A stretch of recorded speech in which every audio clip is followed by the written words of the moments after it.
Side Malika صاحبہ یہ جو ایک میں اس کا ایسے جواب دے دوں نا کہ تھوڑی سی جو اکنامک پالیسی کی ڈسکشن ہو رہی ہے. پہلے تو یہ ہے کہ اکنامکس ایک ایسا سبجیکٹ ہے جس کو کہ کامن لوگ ٹھیک طرح سے سمجھ نہیں سکتے کہ بہت ہی زیادہ ٹیکنیکل سبجیکٹ ہے.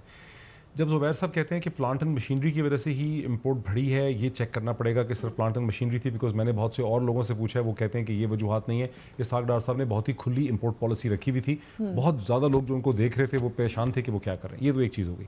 دوسری بات ہے کہ جب اسد عمر نے نومبر میں آئی ایم ایف کے ساتھ ڈیل کرنی, دیکھنا سارا آرگومنٹ زبیر صاحب کا یا اپوزیشن کا بوائل ڈاؤن کرتا ہے کہ اسد عمر کو نومبر میں یا اکتوبر میں آئی ایم ایف سے ڈیل کٹ کر لینی چاہیے. تو آئی ایم ایف کیا رہا تھا؟ آئی ایم ایف جب یہ کہتا تھا کہ آپ کرنسی کو فری فلوٹ کریں, اس کو کھلا رکھیں, تو آئی ایم ایف یہ کہتا ہے کہ روپے کو اتنا سستا کر دیں کہ آپ کی ایکسپورٹ تو بڑھ جائے, آپ کی امپورٹس کم ہو جائیں. کیونکہ اگر میں نے کاریں امپورٹ کرنی ہیں یا میں نے فون امپورٹ کرنے ہیں, اور اگر وہ فون اتنے مہنگے ہو جاتے ہیں کہ پہلے وہ 70,000 کا فون تھا, اب وہ 1.5 لاکھ کا ہو گیا ہے, تو ظاہر ہے میں اس کو امپورٹ نہیں کر سکوں گا. میں نہ کار امپورٹ کروں گا, میں نہ ٹیلی فون امپورٹ کروں گا.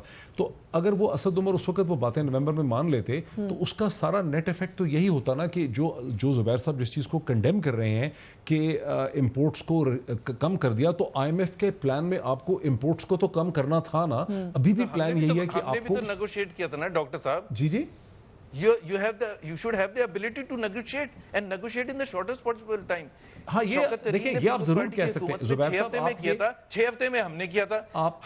ہمیں بھی تو کوئی پلیٹ میں رکھ کے نہیں دے رہا تھا نا. اس کا تو اب اسد پلیٹ عمر میں یہ رکھ کے تو کہتے کوئی بھی ہیں, نہیں دیتا. اسد عمر یہ کہتے ہیں انٹرنیشنل آرڈر تو ہمیشہ ہی ہمارے خلاف ہوتا ہے. سر آپ کے خلاف نہیں تھا ویسے, لیکن اس میں آپ کا تھیسس کچھ اور ہے. میرا تھیسس یہ کہ آپ کے خلاف نہیں تھا, لیکن ظاہر ہے میں اکیلا ہی ہوں پورے پاکستان میں اس کو لکھنے میں, کہنے میں کہ پورے پاکستان میں بم پھٹ رہے تھے. موہت پیرزادہ انڈرسٹینڈ, پاکستان میں جو انوائرمنٹ ہمیں ملا تھا, پورے پاکستان میں بم پھٹ رہے تھے. کراچی میں ایک گورا ایک دن کے لیے ٹرپ پر نہیں آنے کے لیے تیار تھا. زبیر صاحب بجلی نہیں تھی, انڈسٹری کے پاس بجلی نہیں تھی. Let me be proved wrong by history.